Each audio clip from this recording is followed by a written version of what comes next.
পেটি সাপেক বিশ্বাস কইরা ভালোবাসা যায়, নারী লোকে বিশ্বাস করলে সবুল খাইতে হয়। টাকা থাকলে পকেটেতে সোনা সোনা কয়, হায়রে টাকা থাকলে পকেটেতে কতই কিছু কয়। টাকা না থাকিলে নারীর কাছে কোনো দাম নাই, হায়রে টাকা না থাকিলে নারী সংসার ছাড়তে চায়।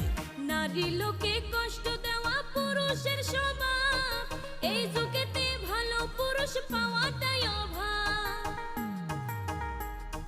ঘরে বউ থাকিতে তারা পাড়ায় পাড়ায় যায়, হায়রে ঘরে বউ থাকিতে তারা পাড়ায় পাড়ায় যায়। এসব কথা কইতে গেলে নারী হয় খারাপ, ওরে এসব কথা বলতে গেলে